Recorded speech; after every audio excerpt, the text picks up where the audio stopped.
Le président de la République du Mali est au Burkina Faso depuis ce matin pour une visite.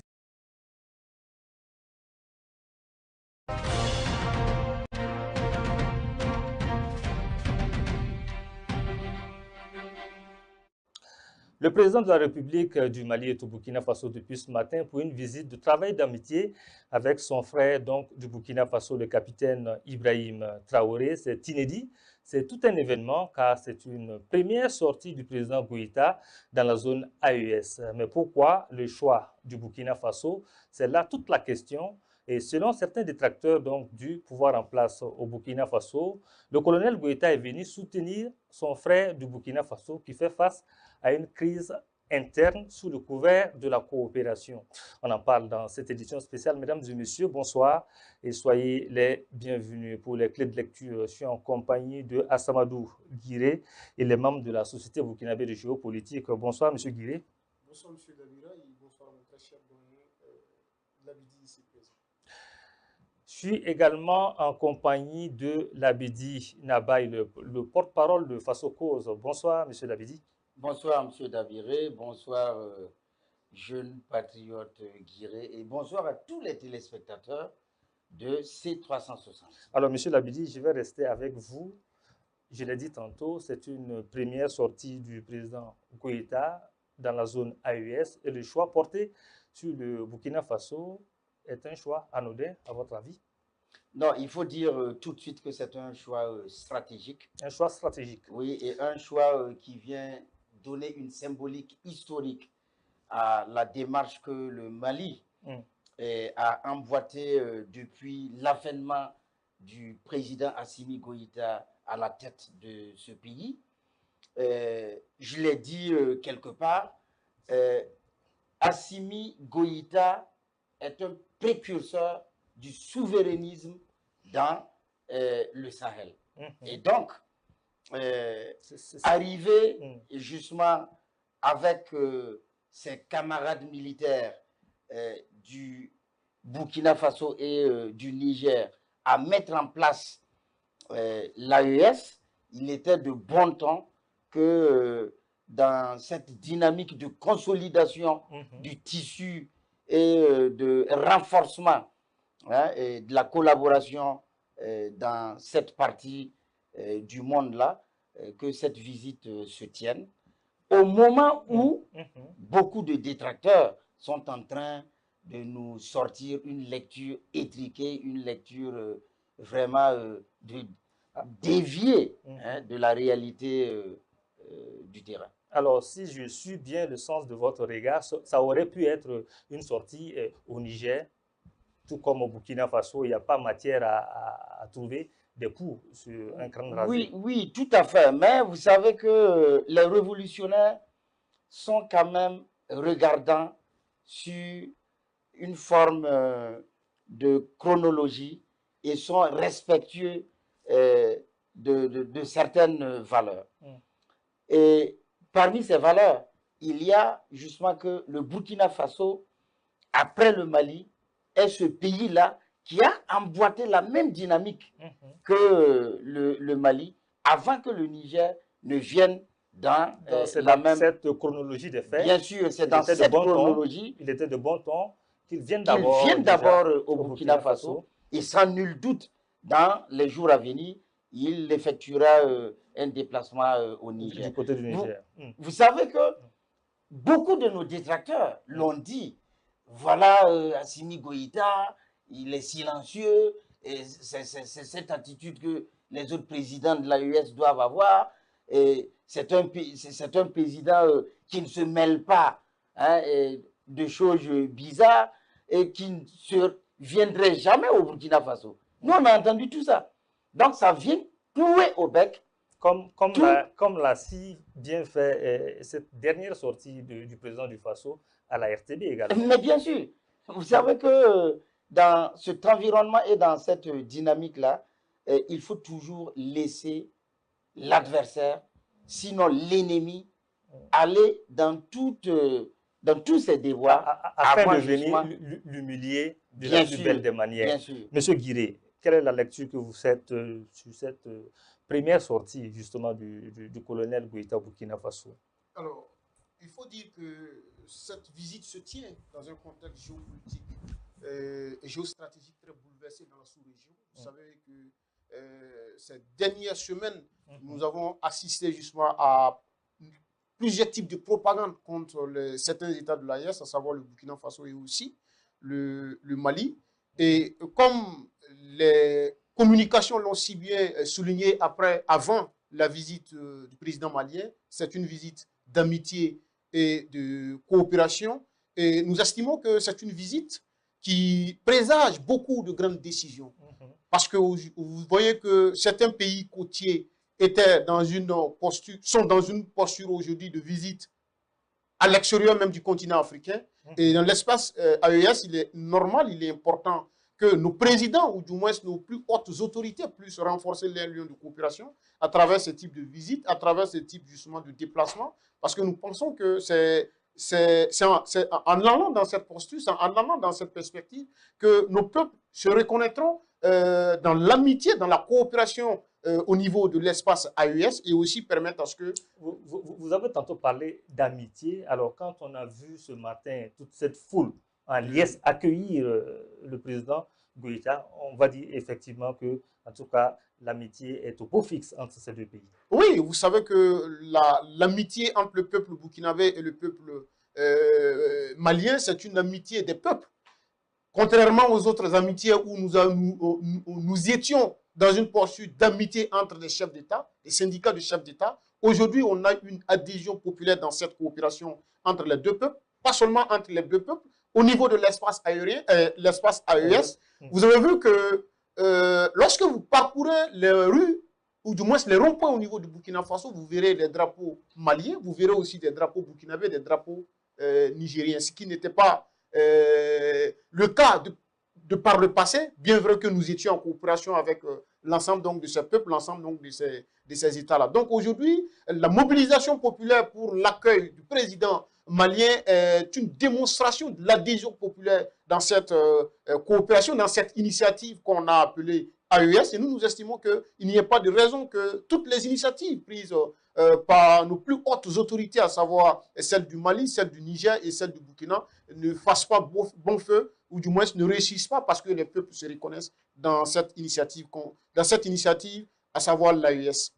Alors, au cours de cette visite d'amitié de travail entre les deux chefs d'État, des questions donc liées à la coopération seront au menu des échanges. Parlant de coopération, on va dire qu'elle est excellente entre ces deux pays depuis l'avènement du MPSR2. Oui, elle est excellente et cela est dû au fait que les deux pays regardent dans la même direction. Les deux pays sont confrontés aux mêmes difficultés, notamment la difficulté sécuritaire. Les mêmes pays sont confrontés aux mêmes attaques, aux mêmes représailles, aux mêmes complots perpétrés par l'impérialisme français et ses collaborateurs. Ces mêmes pays sont confrontés, malheureusement, par une forme d'insurrection de servants locaux, d'idiots utiles au service de l'impérialisme qui battent des pieds et des mains dans ces différents pays-là pour que le processus s'arrête. Donc, et cela se mène dans divers horizons, dont la sphère médiatique en ce moment. On a vu le président Goïta qui parlait de terrorisme médiatique en ce moment. Bien sûr, il l'a si bien dit le 22 passé et à Sikasso. Il a dit qu'on avait affaire à un terrorisme médiatique, un terrorisme armé et un terrorisme économique. C'est bien à propos. C'est bien à propos. Oui. Quand vous regardez, que ce soit au Niger, au Burkina, comme au Mali, mais les servants locaux, les masses médias impérialistes sont montés d'un cran, mais pour asséner ces différents pays-là de manipulation, donc de manipulation, afin justement de créer des situations de confusion à l'intérieur de nos différents pays. Tout ça pour tout pouvoir simplement renverser et freiner la marche. Oui, et déstabiliser ces différents États. Et au Mali, le président Assimi Goïta l'a si bien dit, il y a ce que moi j'ai appelé une opération Persil 2. Comme ce qui s'est fait en Guinée en 1959. Sous Sékou Touré. Absolument. Et comme l'impérialisme est un mauvais élève, le disait le camarade capitaine Thomas Sankara, ils sont revenus aujourd'hui au Mali par des voies aériennes, des voies terrestres, avec des billets, des tonnes de billets de francs CFA en coupure de 10 000 francs. Pour fragiliser l'économie du pays. Pour fragiliser non seulement l'économie malienne et l'économie, bien sûr, de l'AES, puisque c'est bien ciblé, mais aussi pouvoir payer les servants locaux afin qu'ils poursuivent leur travail de désinformation, de manipulation et de complotisme. Et même mettre à dos le chef d'État, ces chefs d'État-là, contre les populations, parce que les populations vont dire à un moment donné, économiquement, ça ne tient pas. Mais bien sûr, quand on déverse de l'argent comme ça, mais ça joue sur le système économique et financier du pays. Et face à cela, les conséquences sont que déjà, puisque cet argent est mis dans des circuits nocifs, donc c'est envoyé dans des réseaux de terroristes, dans des réseaux de trafiquants de toutes sortes. Et dans ces réseaux-là, c'est dit, ils sont capacités en moyens financiers, ce qu'ils n'auraient pas pu avoir. Et donc, ça veut dire que, comme l'impérialisme travaille toujours à monter des gens, donc des frères contre des frères, donc ces différentes entités-là, terroristes, malfrats de toute nature, vont se dresser de façon efficacement contre l'État, donc contre notre dynamique qui est en cours. Et tout ça pour revenir à ces questions de démocratie, pour revenir encore s'accaparer, on va dire. Tout ça, c'est pour pouvoir remettre au service, surtout au niveau du sommet de l'État, remettre des servants locaux, des valets locaux, des présidents qui seront à leur écoute et qui ne serviront pas les masses fondamentales, et surtout des présidents qui vont arrêter définitivement le processus de transformation structurelle et profonde que nos différents chefs d'État de l'État, disons des États de l'AES, sont en train d'implémenter. On l'a vu récemment, le président Goïta parlait de terrorisme médiatique. Un commentaire, M. Guiré. Alors, moi je pense que l'expression, elle est bonne. Elle est bien à propos. Oui, effectivement, parce qu'aujourd'hui, ce que nous subissons en tant qu'État, c'est plus que du terrorisme. Parce que l'un des aspects qu'il faut prendre en compte dans ce terrorisme médiatique est que vous voyez que ces dernières semaines, il y a un grand flux de grands investisseurs dans l'espace AES. Et l'un des objectifs de ce terrorisme médiatique, c'est non seulement donner une image, une mauvaise image des États de l'AES, c'est-à-dire décourager, démobiliser l'ensemble donc des investisseurs qui se mobilisent jour et nuit pour investir au Burkina Faso, au Mali et au Niger. Parce que, vous savez, lorsqu'un investisseur vient dans un pays, il cherche d'abord à savoir la stabilité politique, le climat social, le climat politique et diplomatique de ce pays. Et dès lors qu'il fait le tour des journaux, qu'on parle d'instabilité, on parle de tentative de déstabilisation, tentative de coup d'État, et il est freiné dans son élan de venir investir dans votre pays. Donc, c'est l'un des objectifs de ce terrorisme médiatique. Et le Tacherené l'a si bien souligné également. Vous savez, aujourd'hui, nous sommes au 21e siècle. par la magie d'Internet, par la magie de la télécommunication aujourd'hui, presque tout le monde s'érige en journaliste pour donner l'information aussi. Et on a accès à l'information partout.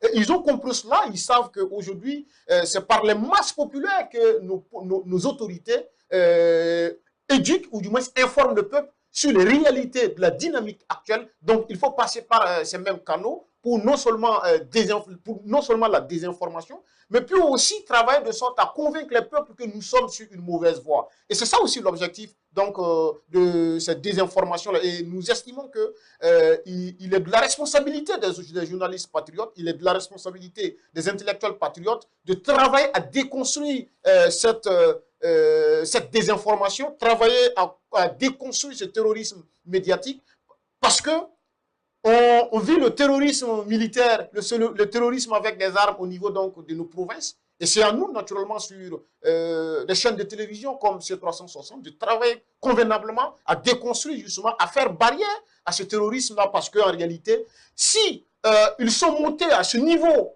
au niveau du terrorisme médiatique, ça veut dire qu'au niveau donc du terrorisme militaire, au niveau des armes, ils sont en train de perdre le terrain, ils sont en train justement de perdre la force. Et c'est à nous également de monter au créneau avec des armes que nous avons, avec des armes que nous pouvons utiliser pour déconstruire donc ces ennemis de l'AES, ces ennemis donc du Burkina Faso. Ces ennemis de l'AES, alors là-bas, Labidi, vous avez tantôt parlé d'opération Persil, qui s'est donc matérialisée sous donc, le régime Goïta avec ces masses d'argent qui ont été déversées pour fragiliser l'économie, comme cela se passait dans un passé récent. On le sait, au cours de cette visite entre le président Goïta et Traoré, la question de la relance économique sera évoquée.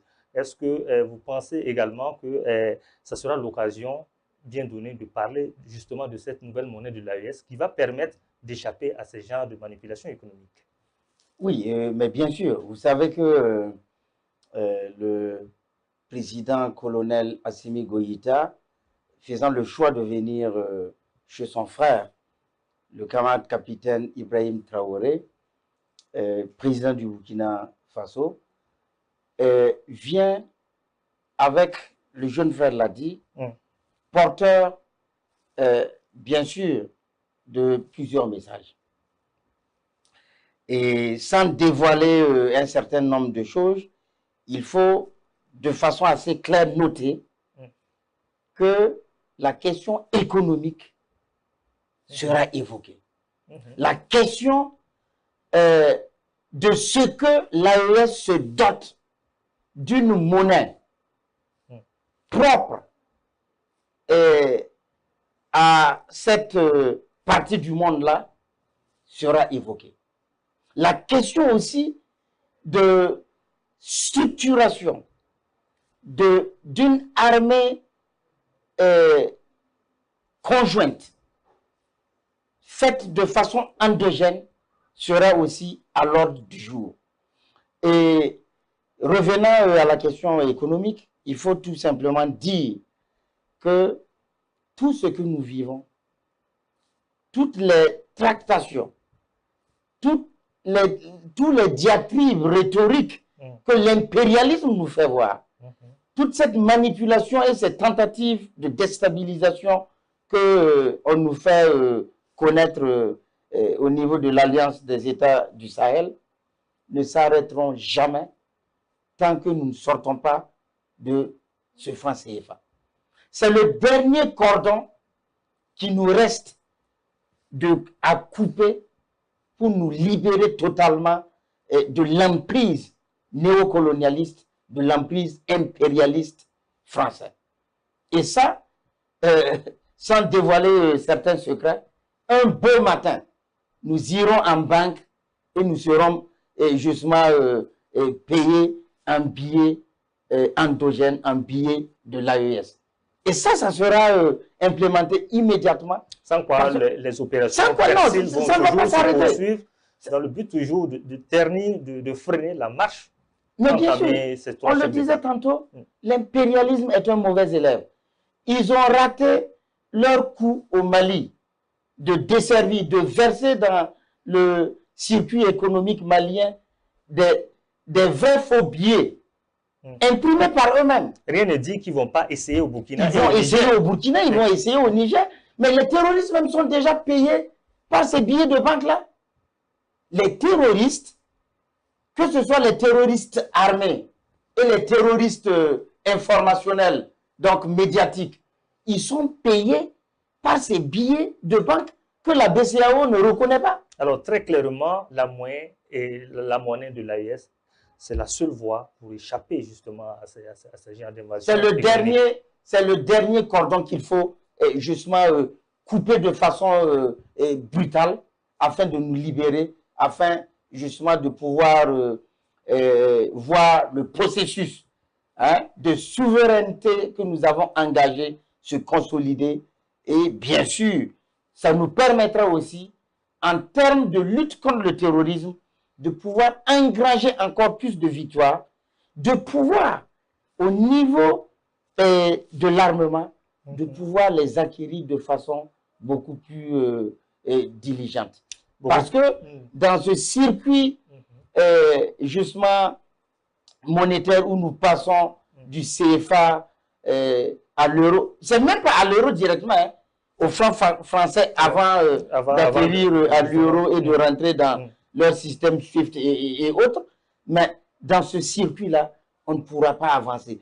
Et ce ne sont pas mes confrères, hommes d'affaires et chefs d'entreprise qui arrivent encore à faire des commandes de conteneurs à l'extérieur du Burkina Faso qui diront le contraire. Il y a toujours un retardement du traitement parce que tout simplement nous ne tenons pas les leviers de la convertibilité. Et il faut s'en passer du franc CFA. Monsieur Assamadou Guiré, on sait qu'au cours donc, des échanges, la question sécuritaire sera évoquée, sans nul doute de nouvelles stratégies, à même déjà d'endiguer cette crise et d'en finir définitivement. Alors, à ce niveau, on peut dire déjà que les lignes bougent de par les opérations conjointes qui s'y mènent déjà sur le terrain. Oui, tout à fait. Incontestablement, aujourd'hui, l'armée malienne monte en puissance, l'armée burkinabé monte en puissance, l'armée nigérienne également monte en puissance. Mais avant de revenir sur votre question, vous avez naturellement très bien fait de poser la question sur la question économique. Vous savez, on ne peut pas espérer le développement avec un pays à économie alignée. Très clairement. Et ça, c'est une vérité absolue. On ne peut pas vouloir avoir des réformes institutionnelles, des réformes économiques, bâtir une économie solide avec une économie aliénée, une monnaie fabriquée de l'extérieur et pour vous imposer. Et ça, il faudrait que les populations comprennent cette réalité.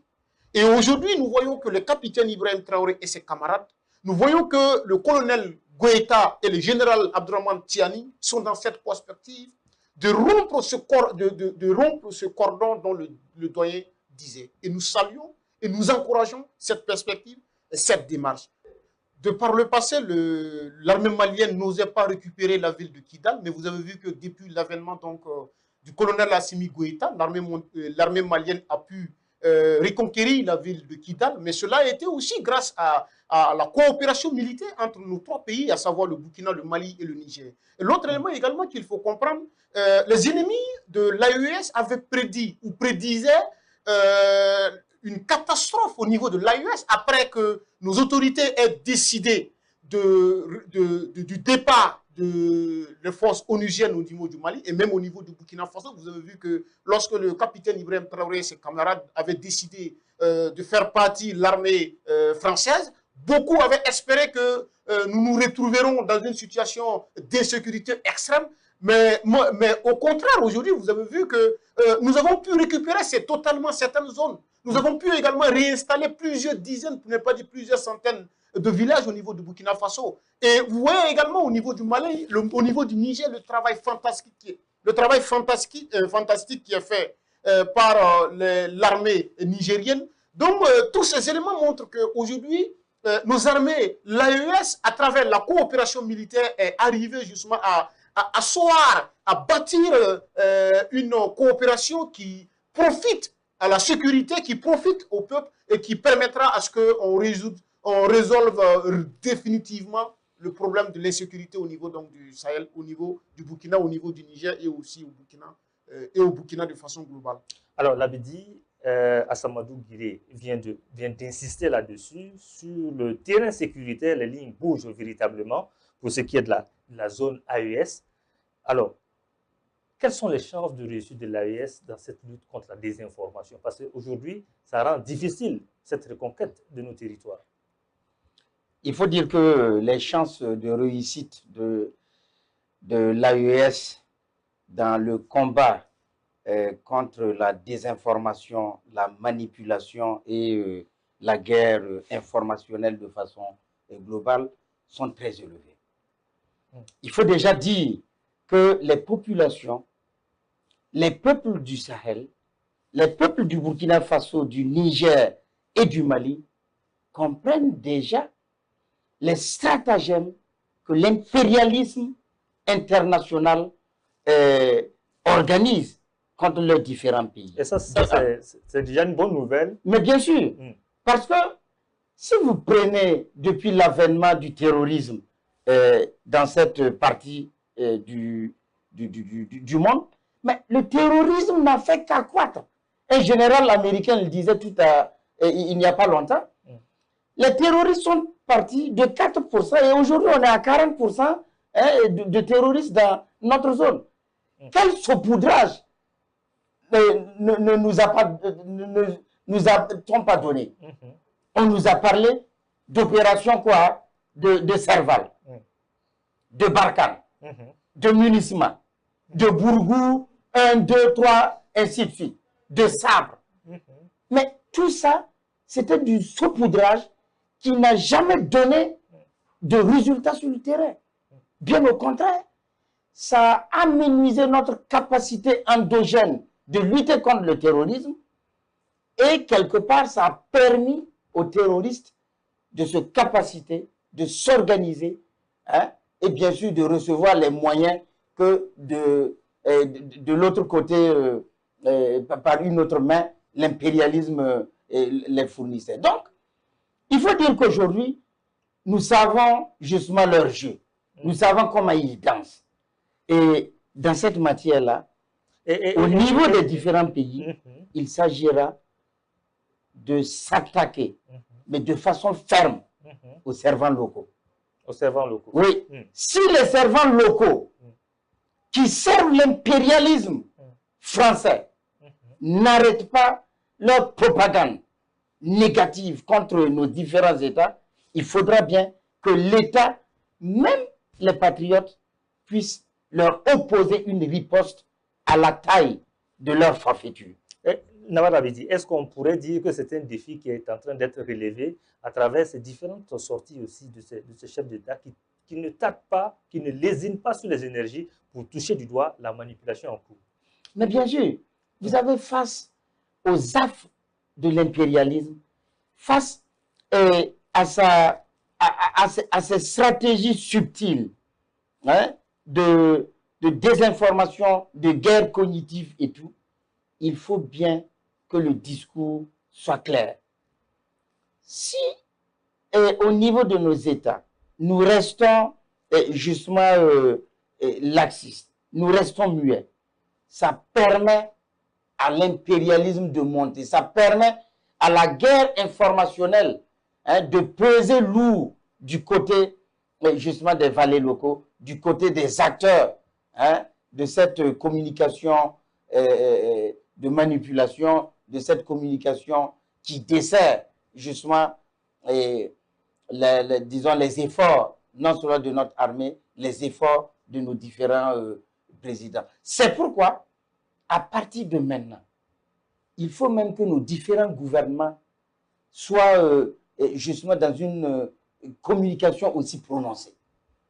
Il faut de véritables gouvernements de combat.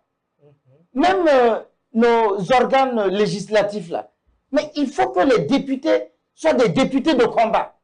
On ne doit pas avoir des organes de transition qui sont ternes, qui ne parlent pas, qui n'agissent pas. Vous avez l'impression que c'est amorphe à ce niveau? Mais c'est amorphe. Il y a beaucoup de choses qui peuvent être faites. que ce soit dans nos différents gouvernements. Et si on prend notre gouvernement, il y a bien sûr des ministres qui sont justement au four et au moulin. Et je parle de cela en pensant au porte-parole du gouvernement, hein, et au ministre d'État, hein, et aussi à Bassolman, il y a certains autres, hein, le ministre de l'Agriculture en passant. Mais il faut que tout ce gouvernement-là, à chaque niveau où un gouvernant est, il faut sortir justement des carcans bureaucratiques pour donner de la voix. Parce que c'est un combat générationnel, c'est un combat historique que nous devons mener pour une bonne fois, de façon définitive. Alors, Assamadou Guiré, Nabal l'a dit très clairement, l'autre défi qui reste à relever donc, dans la zone AES reste demeure ce défi donc, de la désinformation en cours dans ces 3 pays, que ce soit au Burkina, au Mali comme au Niger. Oui, c'est un défi énorme et j'irai dans le même sens que le doyen en disant effectivement que nous avons une grande chance. Les chances sont énormes parce que pour plusieurs raisons. D'abord, vous savez que nous avons des populations très matures. La maturité de nos populations aujourd'hui, du peuple burkinabé aujourd'hui, est sans débat. Parce que vous voyez que lorsque ces propagandistes essaient justement d'aller dans le sens de la désinformation, ce sont même nos populations qui aujourd'hui s'organisent, se mobilisent pour avertir, pour contrer la désinformation. Ça veut dire quelque part qu'aujourd'hui, nos populations sont dans une maturité extrême. Et en matière à espérer. Et en la matière, nous estimons que les populations doivent toujours continuer à se mobiliser, ou du moins à faire barrière à toute tentative de désinformation et à toute tentative de déstabilisation. L'autre élément également que nous voulons ajouter, et qui nous convainc que nous avons plusieurs chances, nous avons d'énormes chances pour arriver à bout de cette lutte contre la désinformation, et que nos autorités aussi sont très stratégiques dans leur manière de communiquer. Vous avez vu de la manière dont le chef de l'État et son équipe ont pu gérer la dernière désinformation sur ce qui s'est passé au niveau de la RTB. Ça a été intelligemment et stratégiquement communiqué. Et aujourd'hui, le peuple a compris. Et ils se sont servis de cet événement pour encore convaincre le peuple qu'on a des ennemis en face, on a des impérialistes à l'interne et à l'externe qui veulent naturellement freiner l'élan révolutionnaire de ce peuple. Et nous ne doutons pas de l'intelligence de ce peuple. Nous ne doutons pas de l'intelligence de nos autorités. Et aussi, ce qui nous convient aussi que nous avons de fortes chances dans cette histoire et que nous avons des journalistes patriotes. Nous avons des journalistes engagés. Nous avons des journalistes sincères. Nous avons des hommes de médias sincères qui aujourd'hui sont au four et au moulin, sont au charbon pour contrer cette désinformation. Et en la matière, nous pensons que quel qu'en soit le degré de motivation, le degré d'engagement de nos ennemis en face de nos adversaires, ils ne pourront pas face non seulement au peuple burkinabé, face au peuple de l'AES, face aux autorités, face aux journalistes, aux hommes de médias engagés pour la reconquête de notre souveraineté, pour la reconquête de notre territoire national. Et pour cela, nous saluons tous les acteurs, toutes les autorités qui jour et nuit veillent à ce qu'on puisse restaurer la dignité du peuple burkinabé et du peuple sahélien de façon globale. Tout à fait. D'accord. Voilà. Non, je rebondis. Hein. Comment? Vous souhaiterez rebondir rapidement? Voilà, rapidement sur les éléments pertinents que le jeune frère a soulevés ici. Donc, je voudrais ajouter qu'aujourd'hui, en termes organisationnels, il faut dire qu'au Burkina Faso, nous sommes quand même un peu avancés. Il y a cette bombe, cette arme nucléaire que nous avons, c'est-à-dire nous-mêmes. Lui, nous, tous les Wanyia qui s'organisent dans les ronds-points, qui, de façon spontanée et prompte, arrivent à donner de la voix contre la désinformation, contre la manipulation. Vous avez vu tous ces derniers moments par rapport à Amnesty International, à la sortie perfide de Amnesty International Sénégal. Ce qui est marrant, c'est qu'il y a Amnesty International au Burkina, et c'est Amnesty du Sénégal qui donne la voix. C'est pourquoi je caractérise justement cette action de perfidie. C'est-à-dire, on reste ici muet et on active une autre représentation qui plus est au Sénégal, avec des liens bien donnés. Hein? Et voilà, c'est à partir de là-bas qu'on sort, on fait une activité concernant le Burkina Faso, concernant quelque chose que sa représentation même sur place. Interne du pays. Bien sûr. Parce qu'aujourd'hui, il ne faut pas faire de confusion entre arrestation et enlèvement. Moi, j'ai souvent contacté certaines familles. Les familles disent bien que ce sont des agents, hein, de façon assez claire, qui montrent leur carte, qui disent de quel service ils sont, qui viennent, qui interpellent la personne. Et le papa Mousbila, il l'a bien dit, quand l'ANR est venu le chercher. On nous a crié sur tous les toits. Ah oui, on a enlevé Sankara, l'oncle du camarade capitaine Thomas Sankara. Ah ben voilà, c'est la fin du monde. Mais c'est lui-même qui sort, qui dit, écoutez, j'ai été très bien traité. On m'a posé des questions, on voulait comprendre un certain nombre de choses. Parce que son nom a été donné par quelqu'un d'autre qui avait été justement arrêté. Donc, je veux dire que les Wanyia sont dans une dynamique. Et moi, j'appelle ici l'autorité à consolider justement cette veille citoyenne-là, hein, à mieux la structurer, à mieux la capaciter, parce que c'est cette arme nucléaire qui va de façon de façon structurelle, de façon organisée, arriver à bout, hein, de la désinformation, de la manipulation. Parce que c'est une phase non violente, comme l'a dit Thomas Sankara. Et quand ils finissent avec cette phase-là, c'est pour venir avec la phase violente en ville. Il faut nous sommes au courant de tout. Voilà. Soit plus éveillés que nous sommes éclairés sur ces questions. C'est pourquoi la veille doit encore aller de façon encore plus persistante. Voilà donc qui met un terme à cette émission. Namad Abidi, merci d'être passé. Je rappelle que vous êtes le porte-parole de Faso Cause. Merci, M. Dabira. Merci pour l'invitation. Merci à vous, Assamadou Guiré. Vous êtes membre de la Société burkinabé de géopolitique. Merci d'être passé, nous passer et pour échanger donc sur ce sujet d'actualité. Mes remerciements également, M. Dabira, pour la confiance renouvelée. Merci à vous, chers téléspectateurs, d'être restés tout au long de cette édition et à très vite avec d'autres sujets d'actualité.